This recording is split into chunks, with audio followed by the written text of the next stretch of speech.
E aí, pessoal, tudo bem com vocês? Vivi aqui no Enem novamente para nós darmos continuidade ao nosso estudo sobre textualidade, na perspectiva da coesão e da coerência textuais. Nós já vimos que a coesão diz respeito ao processo de harmonia, que vai existir entre as palavras que formam o texto.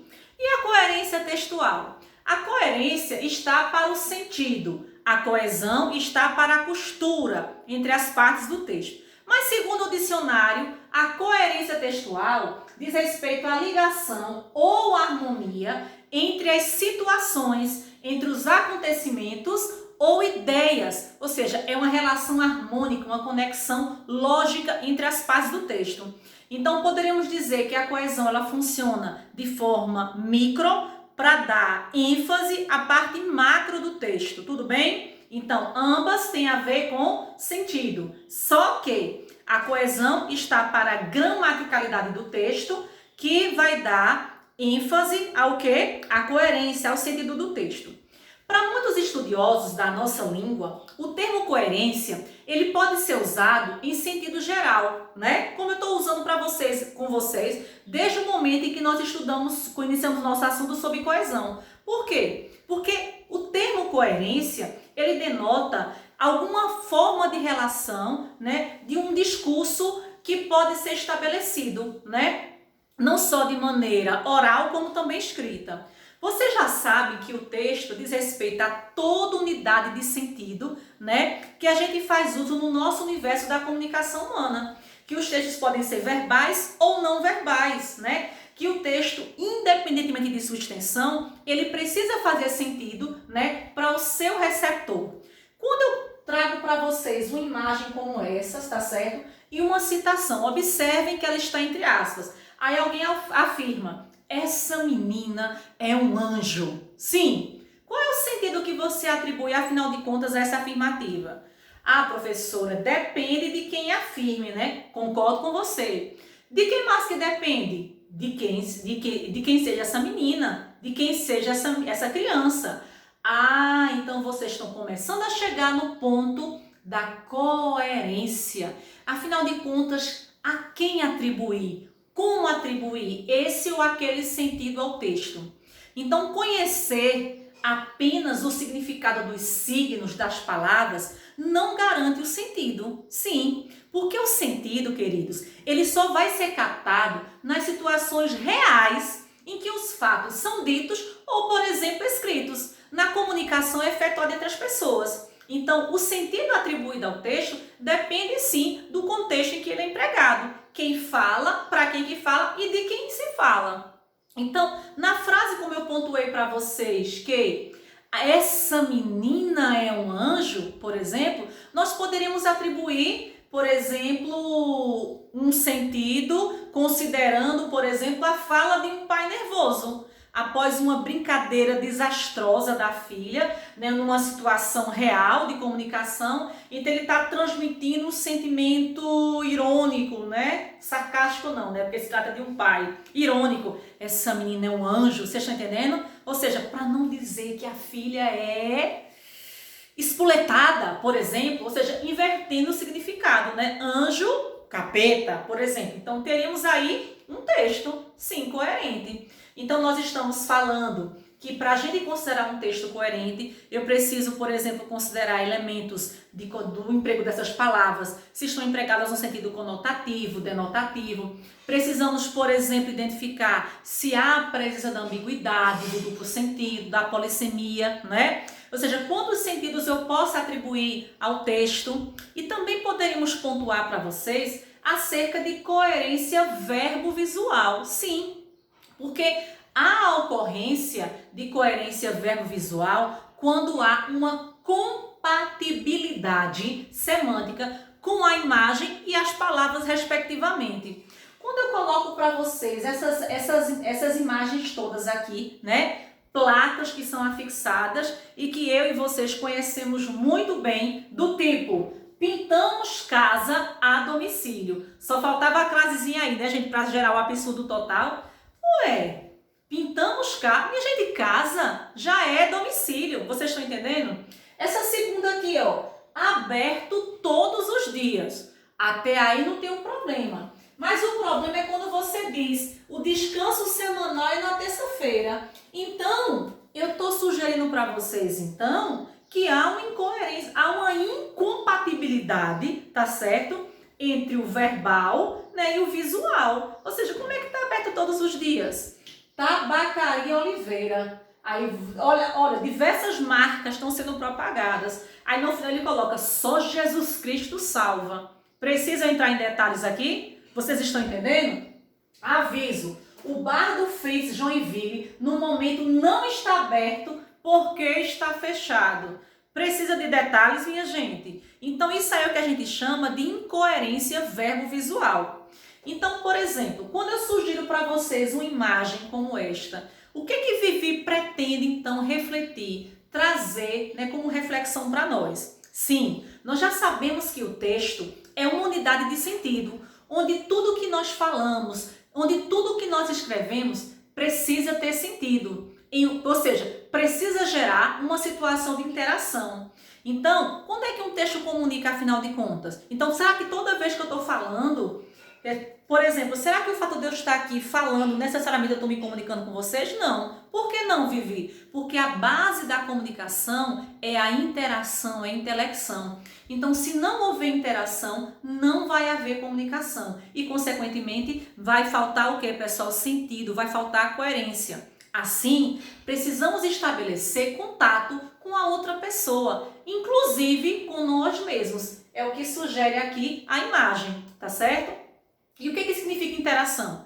Poderíamos conceituar, como a própria imagem novamente sugere, que a interação significa essa ação, né, das pessoas entre si, ou seja, uma agindo sobre a outra e inclusive com a outra, tá certo? Então, para haver coerência, precisa haver interação, precisa haver o que, pessoal? Entendimento.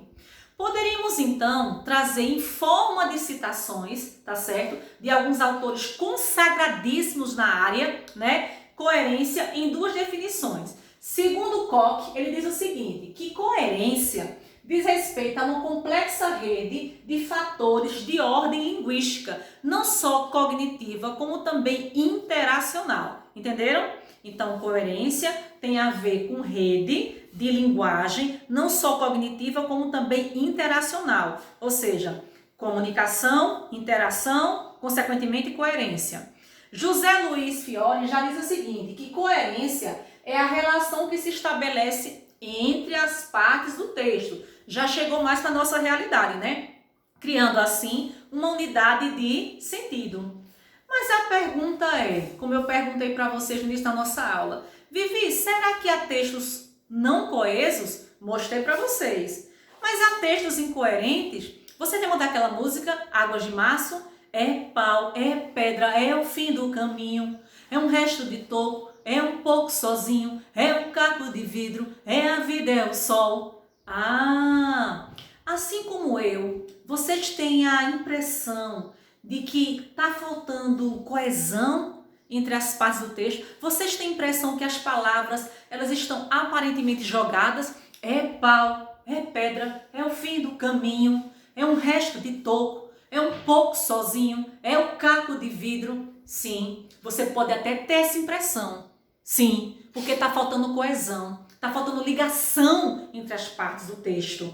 O emprego, por exemplo, de conectar é pau, é pedra, é o fim do caminho, mas não é um resto de toco. Logo, pode ser um pouco sozinho. É o caco de vidro, mas não é a vida. Ou é a vida, logo é o sol.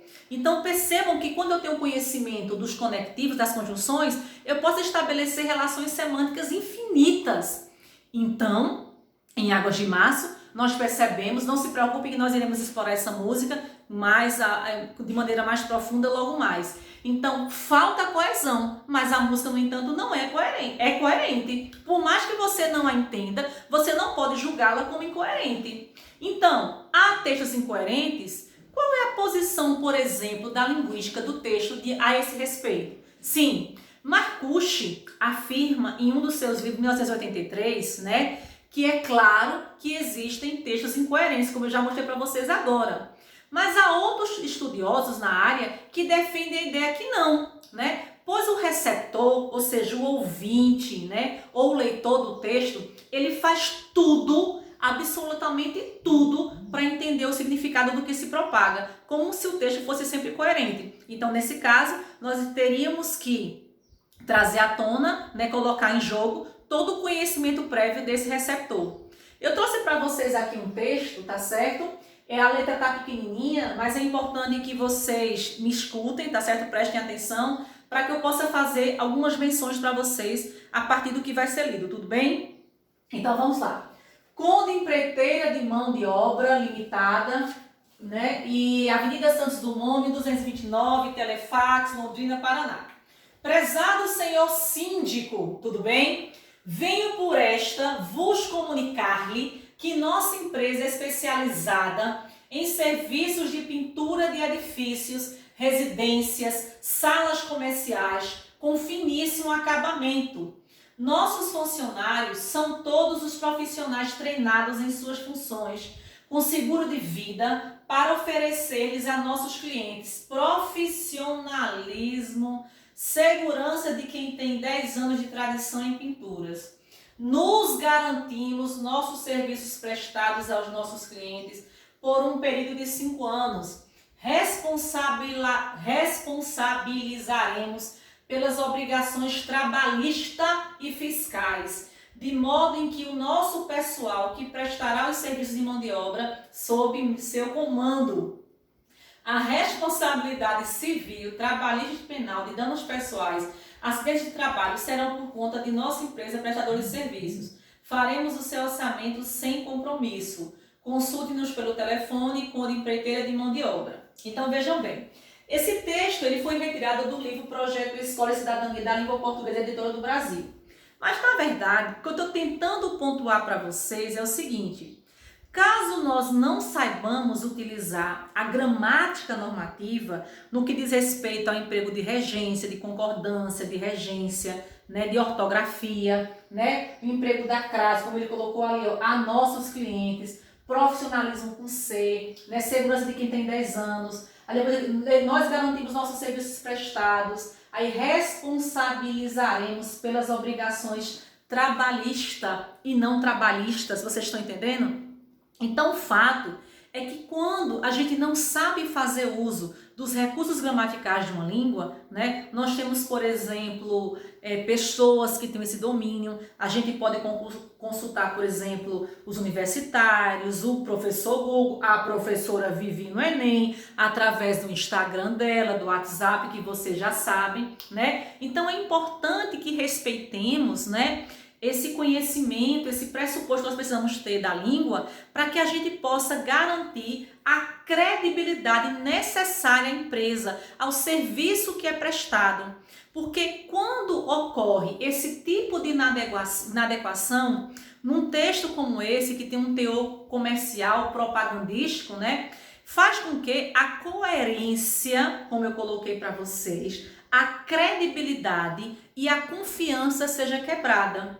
Então, a harmonia entre as partes do texto, né, a ideia, a intenção pode até ser boa, mas quando você não faz uso da norma culta adequadamente, como foi o caso do texto estar mal escrito, então, consequentemente, você vai prejudicar a coerência e, consequentemente, a confiabilidade, que nesse caso é o intuito que de toda empresa, né, de prestar, de oferecer aos seus possíveis clientes. Então, nesse caso, eu gostaria de pontuar com vocês, a partir de agora, quais são os fatores, então, que devem ser observados do ponto de vista da coerência textual. Em primeiro lugar, observem, tem que haver a utilização adequada da gramática de uma língua. Foi como eu coloquei para vocês. Então, ter um mínimo de conhecimento sobre as regras de acentuação, né, de concordância, de regência,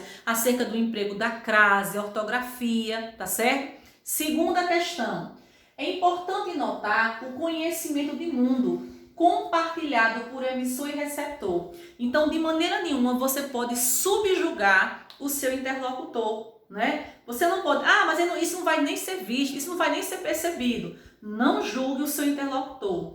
Terceiro ponto a ser notado, é preciso considerar o tipo, o gênero textual, porque a depender do gênero textual escolhido, né, utilizado, é que você vai fazer uso dessa ou daquela linguagem. Por exemplo, com o emprego de verbos ou pronomes na primeira ou na terceira pessoa.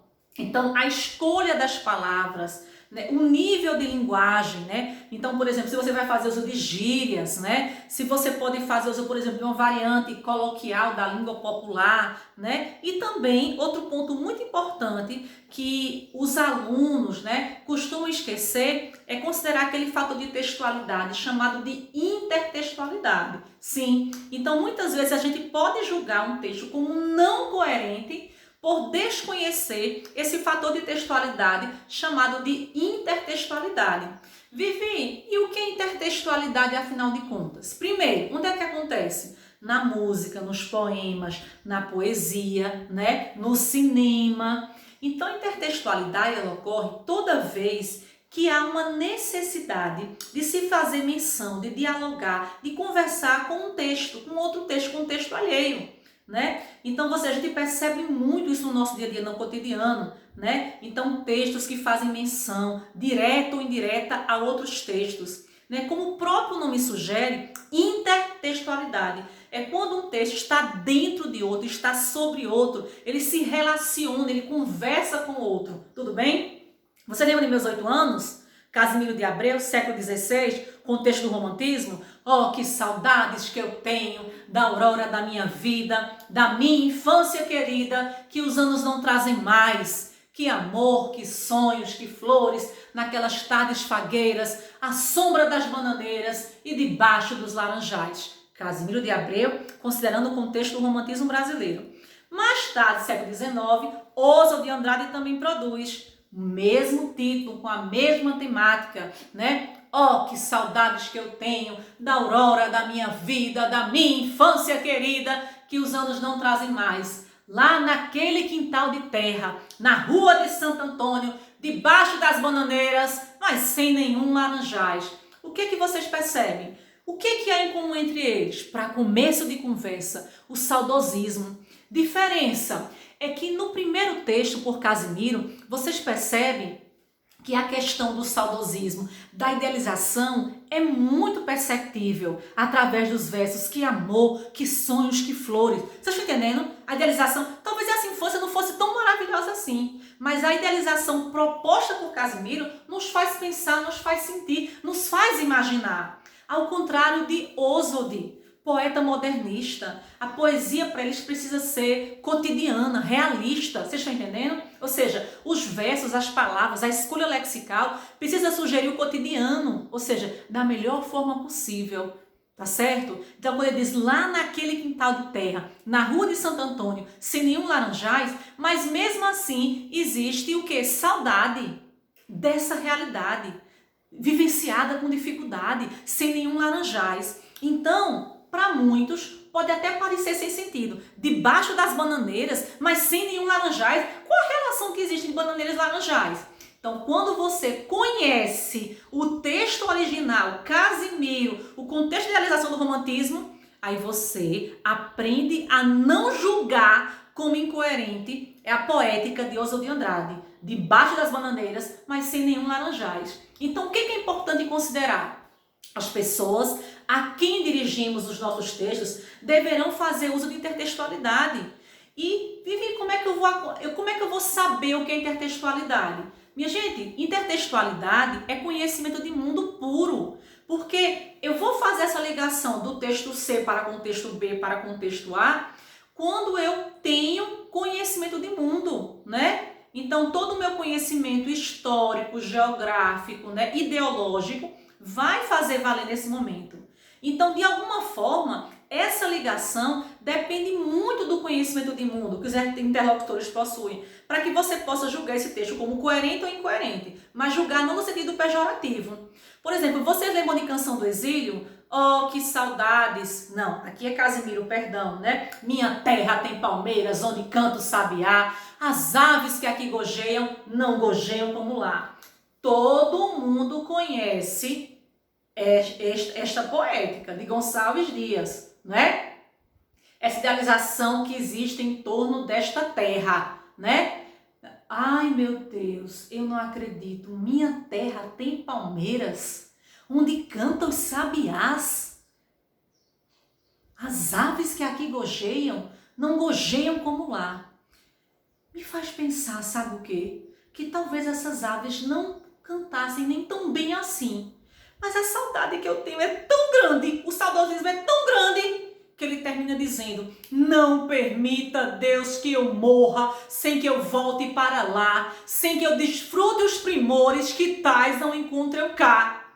Então, pessoal, qualquer versão que eu apresentar para vocês de Canção do Exílio, você pensaria duas vezes antes de julgá-la como incoerente. Então vamos fazer o seguinte, vamos fazer aqui com Vivi no Enem, a partir de agora, um teste sobre coerência. Olha uma canção do Exílio aqui facilitada, bem pequenininha, por José Paulo Paes, que diz assim: lá, minha gente, olha o recurso de pontuação que José Paulo Paes fez uso. Olha como a pontuação traz um efeito de sentido considerável no contexto do texto. Lá, lá é onde, pessoal? É na minha terra querida, adorada, salve. Sabe onde eu estou? Não é onde eu gostaria de estar, na minha terra querida? Lá. Ele chega a suspirar, ó, gente, ó. Tem sabiá, tem papá, tem mamá, tem sofá e tem sinhá. Aí agora ele... É como se ele dissesse: poxa vida, cabá. Vocês estão entendendo? Para não dizer outra palavra. Poxa vida. Então vocês estão entendendo? Então essa Canção do Exílio, ela faz todo sentido. Qual foi a sua reação? Você já conhecia essa Canção do Exílio facilitada? Letra A, nenhuma. Letra B, não entendi foi nada, professor, dessa Canção do Exílio facilitada. Eu entendi, professora, o que você está querendo dizer. Ou eu entendi e gostei. Vocês estão entendendo como esse julgamento, essa percepção que a gente tem de coerência, de julgar um texto coerente como incoerente, depende muito? Então vamos lá. O poema Canção do Exílio facilitada, de José Paulo Paes, ele é denso como seu estilo. Nesse caso, José Paulo Paes faz uma relação, uma remissão direta com o texto Canção do Exílio, que foi produzida lá em 1843 por Gonçalves Dias, quando se encontrava lá em Portugal, com saudades aqui cá do Brasil. Tudo bem? Então eu coloco para vocês aqui agora, ó, minha terra, eu amo. Quem é aluno meu sabe, eu já sofri até bullying por conta disso, mas não é nada não, eu pago o preço. Minha terra tem palmeiras, onde canta o sabiá, as aves que aqui gojeiam, não gojeiam como lá. Nosso céu tem mais estrelas, né? Nosso céu tem mais estrelas, nossas várzeas têm mais... Vocês estão vendo o emprego do advérbio lá? Vocês estão percebendo isso? Né? Nossas flores têm mais vida, onde canta o sabiá. Olha o emprego do pronome onde, olha o pronome do ela, entendeu? Então vocês podem perceber que esse teste de coerência, ele é muito sutil. Vocês lembram desse texto que eu coloquei para vocês, lá quando nós estudamos coesão, que eu disse que João Carlos vivia em uma pequena cidade, construída no alto de uma colina, pererê, pererê, pererê? Então, a gente pode concluir, a partir dessa análise, que esse texto, ele apresentou uma série de incoerência em níveis semânticos, contrariando assim o conhecimento geral de mundo, né, do seu receptor. Não será, afinal de contas, tão fácil imaginarmos uma situação em que ele se torne coerente, ou seja, a forma como ele foi escrito, a seleção das palavras, né? Então, em síntese, nós poderíamos afirmar, em terceiro lugar, que uma comunicação bem realizada depende de fatores como o conhecimento de mundo, o gênero textual escolhido, se é um poema, se é uma poesia, o nível de argumentação empregado, a escolha das palavras, ou seja, a variante linguística empregada e a intertextualidade, não esqueçam. Então, espera-se, a partir de agora, que você recorde desses fatores para que a gente possa julgar um texto como excelente, né? Para que a gente possa, então, atribuir compreensões e interpretações diversas. Era uma vez uma história tão impressionante que quando alguém a lia, o livro começava a transpirar pelas folhas. Se o leitor fosse muito bom, o livro soltava mesmo algumas pequeninas gotas de sangue. Qual o sentido que vocês podem atribuir aí? Qual o significado? As palavras foram bem escolhidas? A relação de intertextualidade? Ele foi imperado no sentido conotativo ou denotativo?